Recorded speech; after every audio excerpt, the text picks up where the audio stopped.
Magandang umaga, kumikinang ina!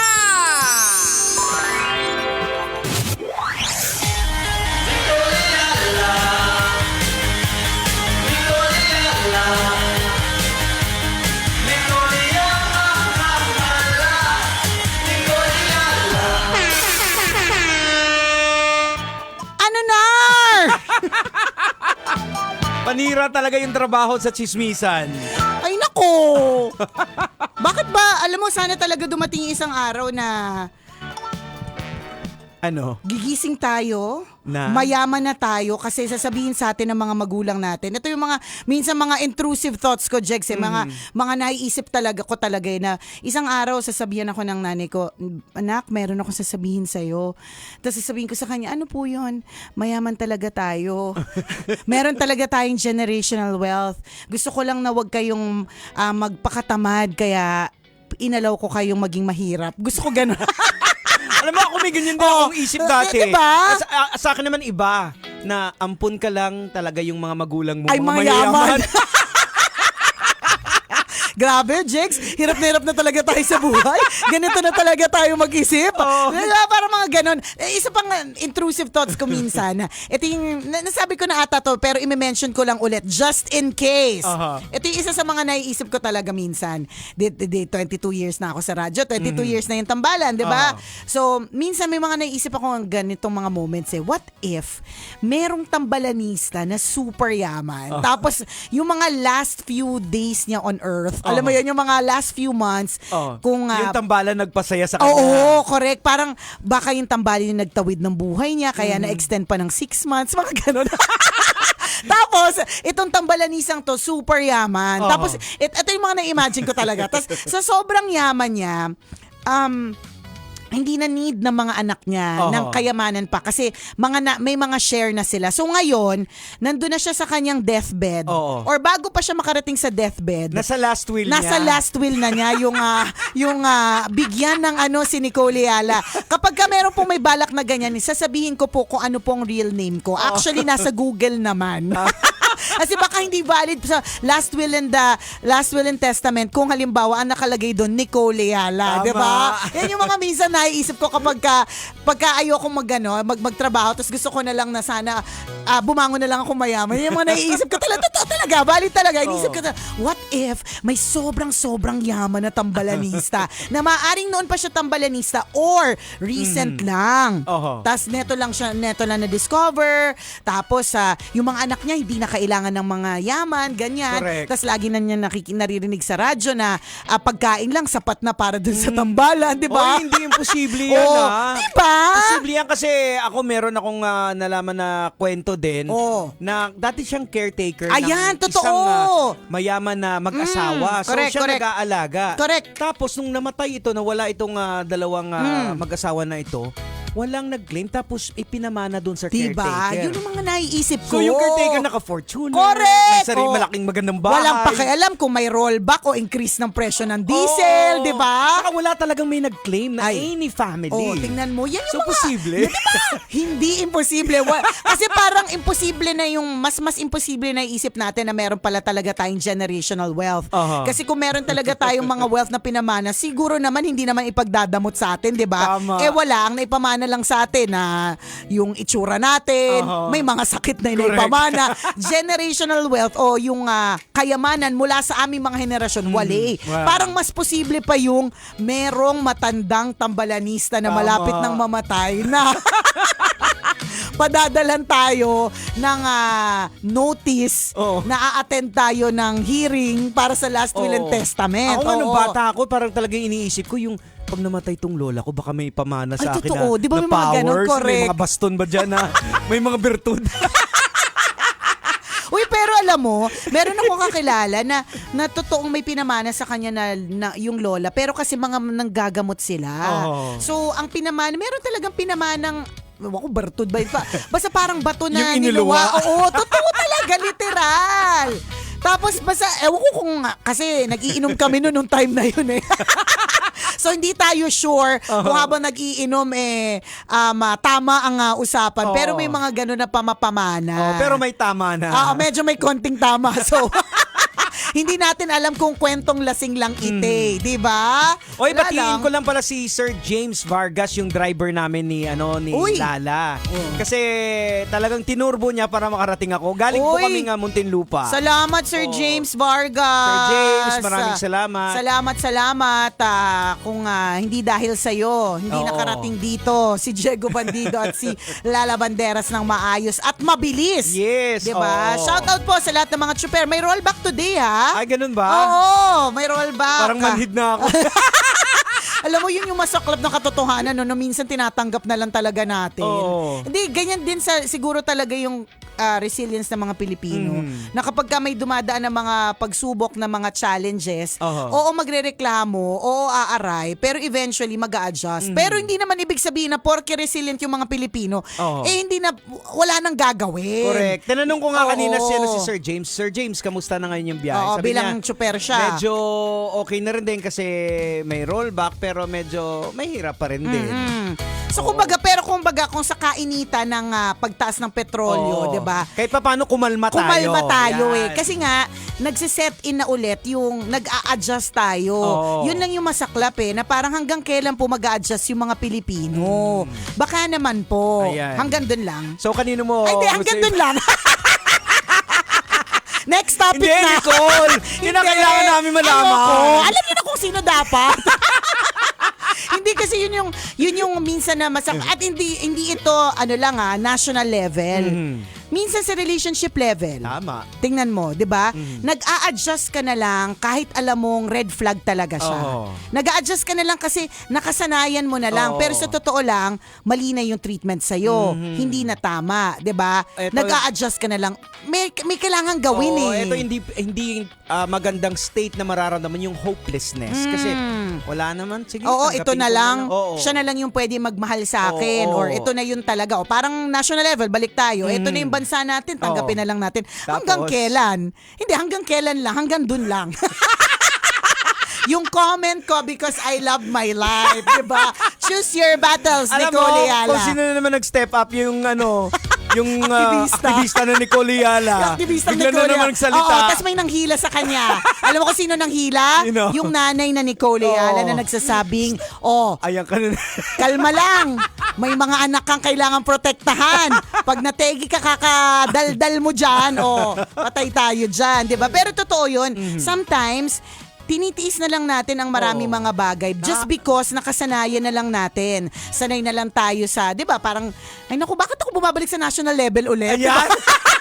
Nakakalungkot naman Oo. kasi tayo mga Pilipino, we deserve better. Yun kasi, na nga. di ba yung korupsyon, mali-mali tayo Oo. nawawala hanggang dyan din po ako. Anong sinasabi mo? Wala lang Anong po. mali-maleta Alam mo, magsabi? Yung si Sir James Vargas, kaya mabilis, driver sa dati na ambulansya daw. Kaya pala. Oo. Kaya pala turbo. Okay. Hanggang doon na lang po sa maleta, period.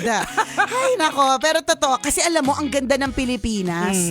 I must say, super ganda talaga ng Pilipinas. Ang daming mga pwedeng, mas maganda na nga yung Pilipinas, maganda pa yung feeling ng mga Pilipino. Oo. Kasi naalagaan sila. Hanggang doon na lang. Ayan. Pero ito, Oo. ang mga tao, mga Pilipino, sabi, krisis, naghihirap. Kasi nung nakaraan, nung nag-ikot-ikot kami, napunta, nagawi tayo ng Okada, ang daming mga nag-swimming doon. Sabi ko, hala, parang walang krisis. Actually, Jigs, meron nga akong pinuntahan recently lang din, parang regular day na mall. Ang daming tao. Ay, di, saan ako pumunta? Pop Mart. Okay, so yung Pop Mart kasi, hindi naman siya kamurahan. I mean, ang dami mga accessories na pwede mo mabili na mas mura na walang brand. So, pag Pop Mart, ibig sabihin, yung mga pupunta din talaga doon na magpo-purchase ay yung mga medyo meron din talagang extra. So, nandun lang ako, tingin-tingin. Walang extra hanggang doon lang sa tingin-tingin.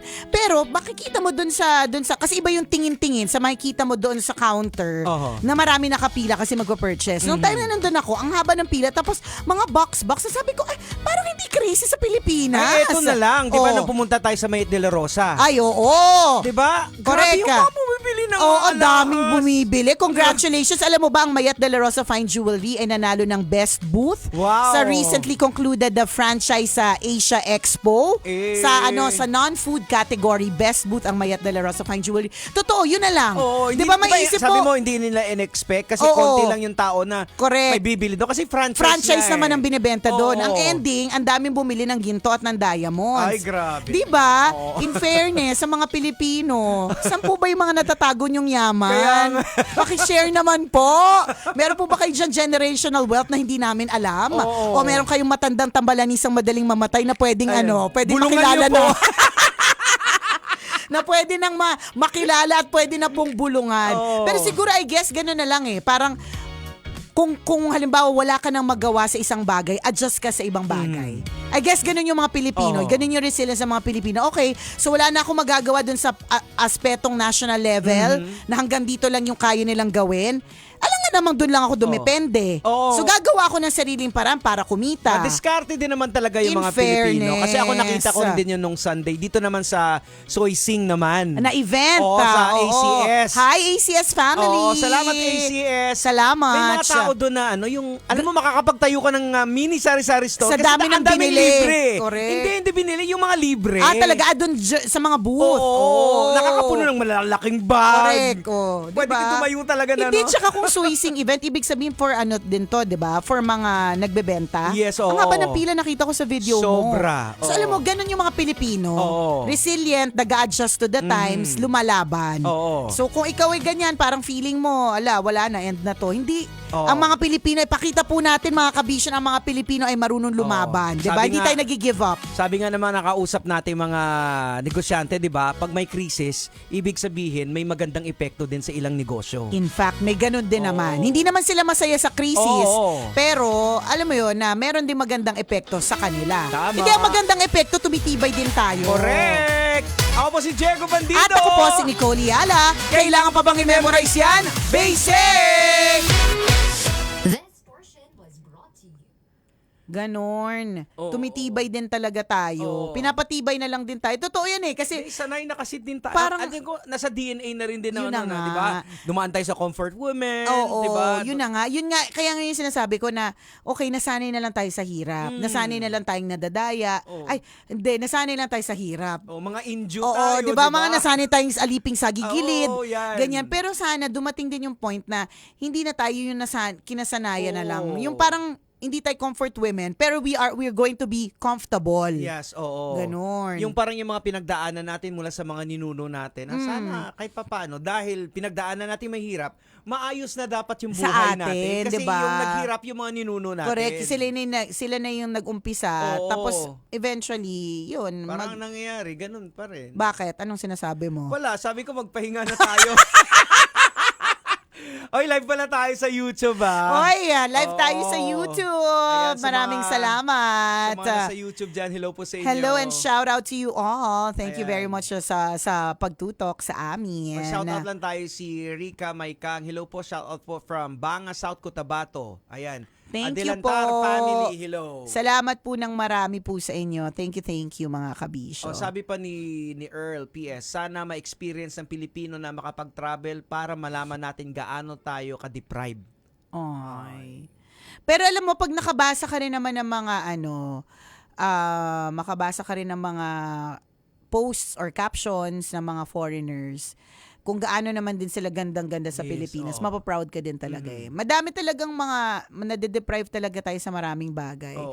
Hindi tsaka siguro, Jigs, alimbawa, for example, if you wanna go to another place in the Philippines, sana pag Pilipino hindi masyadong mahal. Mhm. Kasi 'di ba kinikwento ko nga Oo. sa iyo papuntang Boracay, pinag-compare ko yung going to Boracay and then going to Hong Kong and Macau Mas ay mura halos magkakaparehas. Oo. Magugulat ka pa, ganito na kamahal pumunta dito. Dapat ganun nga eh. Oo, mga Na ganyan. pag sa local tourist, mababa. At kahit tayo nga lang, hindi natin mapuntahan yung sariling atin eh. Hindi, kasi paano? Medyo maharlika. Oo, kaya ang ginagawa ng iba, pareho lang din naman, diba? Ssabi mo sa Hong Kong. sa Hong Kong, Okay. saka sa Macau. Parang kunyari, magdadagdag ka na ng konti, nasa ibang bansa ka na. Oo. Ganun. Pero sa totoo lang, ang dami magagandang lugar talaga dito sa Pilipinas. Super duper. Ayan. So ano ibig mo sabihin? Wala naman. gustong patamaan, sabihin, ano lang to, kwentuhang magkakaibigan. Oo, tama. 'Di ba? Na sana, yung siguro sinasabi ni Earl, yung sa, lalong-lalo na pagtungkol sa healthcare. Mhm. 'Di ba? Totoong maging mahirap sa Pilipinas pag meron kang sakit. Oo. Hanggang doon na lang. Ayan. Charot. Pero totoo, we've seen that a lot of times. Isa sa mga nakausap ko si Dennis Guevara, di ba? Kasi Sa ibang bansa, taga-ibang bansa to. Sa Amerika, nung binanggit ko yung condition ko dati sa kanya na yung kailangan ko ng CPAP, doon sa kanila libre. Libre nga yung CPAP doon. Oo. Or mas mura. Oo. Yung CPAP machine po. Parang yun yung insurance ata yung kasi anytime pwede sila magpalit eh. Kaya nga Oo. Pero pag hindi mo naman ginagamit, babawiin ng insurance. Parang may ganong Oo. klase. Dito, Bibilin mo siya, mahal po siya. o kung may sleep apnea ka na hindi mo alam, kaya namamatay, iniisip na ay nabangungot. Pero hindi pala, kondisyon na pala yun eh. Dahil nga ang mahal ng Ng mga imagine mo machine. isang jeepney driver, tapos na may sleep apnea. Una sa lahat, paano niya pa ma-detect yung kanyang sleep apnea? Magsi-sleep study pa siya. Oo. Yung sleep study mismo, ang mahal. Oh, so ano yung sinasabi mo? Wala. Kwento ko lang ang experience ni Princess na bago namin mapa-sleep study yung anak ko, Oh. it took time. Kasi, syempre, ilang libo din yun na, Tama. na parang umabot ng almost 50K yun eh. Tama. So, saan ka kukuha Oo. nun, di ba? So, dapat may ginagawa ang blank. Fill in the blanks. Hindi na para kami magsabi. Basta fill in the Sagutin blanks. nyo. Dapat may ginagawa ang blank. Oh. 'Di ba? So yun lang, yun yung sinasabi ko na okay. Eto sabi ni Lisel. Tama po, lagi na lang tayo mga taong nag-a-adjust sa nangyayari sa atin. Wala na po tayong aasahan sa government natin. Oo. Nakakalungkot. Correct. Actually, nakakalungkot talaga yung part na yan. Kaya, yun yung sinasabi natin na tayo na lang yung nag-adjust. Pero dapat sana hindi. Oo. Yun ba? Yung hindi naman sana yung adjust na lang tayo. Pero ganun na lang tayo. Actually, alam ko kaya eh. Kasi pag pumunta ka sa Pasig, So, anong sinasabi mo? wala. Next! So, may sinasabi ka ba dyan? Ano bang point mo may dyan? mga Oo. LGUs kasi na maganda yung ano nila eh. Pagpapatakbo eh. So, Anong sinasabi? Ang sinasabi natin, pwede, posible. Oh, posible. Posible Yan. siya talaga. Kung tama yung heart, Oo. tama yung ano. So, tama sinasabi mo na, Hindi. Wala namang masyado. Hindi, napapahamak tayo eh. Hindi, pero babalik tayo. Kung di man national level, on a Oh. personal note, minsan, tinitiis na lang natin. Kunyari, let's say work. Tinitiis na lang natin. Ito, gawain to ng batch natin ng generation natin. Kaya, Mapagtiis. in fairness naman, dun sa mga susunod na generation, hindi sila basta-basta magtitiis para saan. Oo, Tayo yan. kasi, matiisin talaga tayo Oo. Parang nag-a-adjust talaga tayo. Kung Oo. ano ibigay sa atin, adjust talaga tayo. Yun yung DNA din talaga natin. kasi yung mga new generation kasi, pinalaki din naman natin sila na empowered. Oo, 'di ba? Tsaka Na sanay dapat na sila sa karapatan mo. comfort. Oo. Oo. Tayo kasi hindi talaga tayo Oo. comfortable kaya Yan. ganon. Anyways, ano to parang hindi siya basta-basta mapuputol. Parang ano na siya, nasa DNA na ng mga Pilipino yung nag-a-adjust na lang. Yung ba, tulad na ng mga baha. Kasi, Tinibayan na lang yung bahay kasi Oo. wala namang magagawa, 'di Sa ba? baha. Oo, sa baha. Oo. So tibayan ko na lang yung bahay namin kasi hindi ko na makokontrol yung sa Correct. baha. O, 'di ba? Oo. Tayo na lang din nag-adjust. So, na sana hindi. Sa mga younger generation, importante yung tamang pagboto. Totoo 'yun. Na mga tamang So, anong iluluklok. sinasabi mo? Na magpapaalam na tayo. Hindi, pero I really hope na at least man lang sa generation ng mga anak natin, Yes, ma-experience nila yung talagang good governance. So, na- hindi ka naka-experience ngayon? Hindi, parang hope lang naman.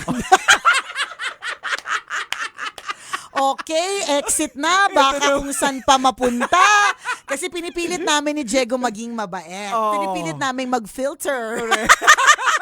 Baka hindi na po mapigilan ng pag-filter. Kaya exit na muna Okay. kami. Mamaya tayo Bye. ulit. Kwento na may wagang Bornay.